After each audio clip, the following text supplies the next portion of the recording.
Polri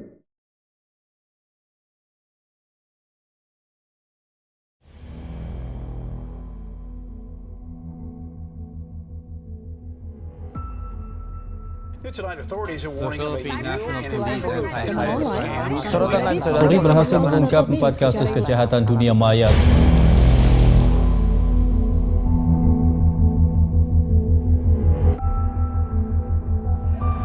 Assalamualaikum warahmatullahi wabarakatuh. Shalom, Om Santi Om, salam kebajikan untuk kita semua. Perkenalkan, kami dari kelompok 10 ingin memaparkan materi tentang cyber law. Dari itu simak video berikut ini.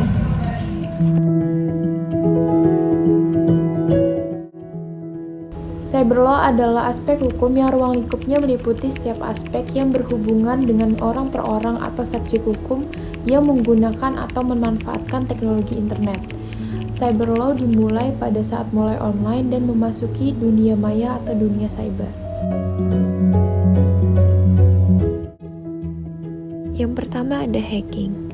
Hacking merupakan aktivitas penyusupan ke dalam sebuah sistem komputer ataupun jaringan dengan tujuan untuk menyalahgunakan ataupun merusak sistem yang ada. Yang kedua ada hak merek. Hak merek adalah hak eksklusif yang diberikan oleh negara kepada pemilik merek yang terdaftar untuk jangka waktu tertentu dengan menggunakan sendiri merek tersebut atau memberikan izin kepada pihak lain untuk menggunakannya. Yang ketiga ada hak cipta. Hak cipta adalah hak eksklusif pencipta atau pemegang hak cipta untuk mengatur, mengumumkan, atau memperbanyak penggunaan hasil ciptaan atau informasi tertentu dan memberi izin untuk itu dengan tidak mengurangi pembatasan menurut peraturan undang-undang yang berlaku.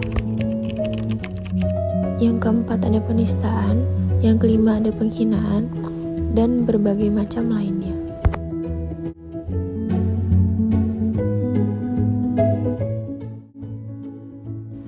Dari adanya cyber law itu sendiri adalah untuk mencegah dan meminimalisir terjadinya kasus tindak pidana dalam dunia cyber seperti cyberbullying, pencemaran nama baik, hacking, dan sebagainya. Cyber law juga menjadi dasar hukum dalam proses penegak hukum di dalam dunia ataupun sarana elektronik.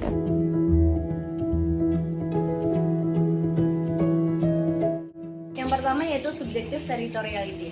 Asas ini menekankan bahwa keberlakuan hukum ditentukan berdasarkan tempat perbuatan yang dilakukan dan penyelesaian tindak pidana dilakukan di negara lain. Yang kedua yaitu objective territoriality. Asas ini menyatakan bahwa hukum yang berlaku adalah hukum akibat dari sesuatu yang terjadi atau yang dilakukan dan memberikan dampak yang sangat merugikan bagi negara yang bersangkutan. Yang ketiga yaitu nationality.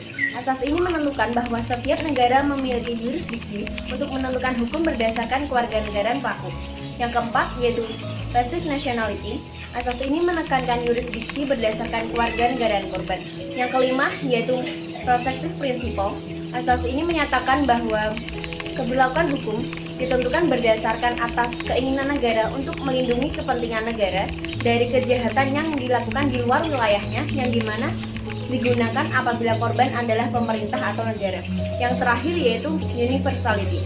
Asas ini menyatakan bahwa setiap negara memiliki hak untuk menangkap dan menghukum para pelaku pembajakan. Kemudian asas ini diperluas hingga mencakup kejahatan terhadap kemanusiaan dan terus dikembangkan untuk kejahatan yang sangat serius berdasarkan hukum internasional.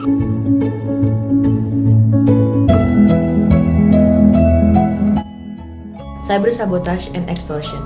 Cyber sabotage and extortion adalah kejahatan yang dilakukan dengan mengganggu, merusak, atau menghancurkan suatu data, program, atau sistem jaringan komputer sasaran. Kasus ini dapat dikenakan hukum UU ITE pasal 27 ayat 1, yaitu setiap orang dilarang menggunakan dan atau mengakses komputer dan atau sistem elektronik dengan cara apapun tanpa hak untuk memperoleh, mengubah, merusak, atau menghilangkan informasi dalam komputer dan atau sistem elektronik tersebut. Pelaku kasus cyber sabotage and extortion ini dapat dijatuhi hukuman pidana penjara paling lama 6 tahun dan atau denda paling banyak 1 miliar rupiah. Yang kedua ada cyber squatting. Cyber squatting adalah tindakan mendaftarkan domain yang terasosiasi dengan nama perusahaan orang lain dan kemudian berusaha mencari keuntungan dengan menjualnya kepada perusahaan tersebut. Kasus ini pernah terjadi pada Carlos Slim, yaitu orang terkaya di Meksiko. Pelaku pada kasus cyber squatting ini adalah Ahmad Rusli, seorang cyber squatter dari Indonesia. Pelaku meminta bayaran kepada Carlos sebesar 55 juta dolar jika sang miliuner itu ingin mengembalikan domain miliknya. Pelaku mengancam akan menghubungkan situs milik Carlos tersebut ke situs dewasa jika Carlos mengabaikan tawaran bayarannya. Yang ketiga ada carding.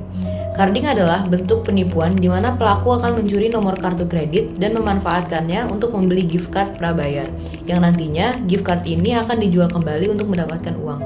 Hukum yang dapat dikenakan pada kasus carding ini adalah pasal 378 KUHP tentang penipuan, pasal 363 tentang pencurian, dan pasal 263 tentang pemalsuan identitas.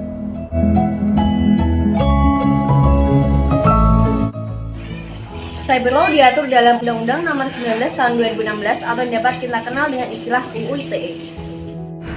Sekian pemaparan materi dari kami kelompok 10. Apabila ada salah kata, mohon dimaafkan. Assalamualaikum warahmatullahi wabarakatuh. Shalom, Om Santi Om. Salam kebajikan untuk kita semua. Sekian, terima kasih.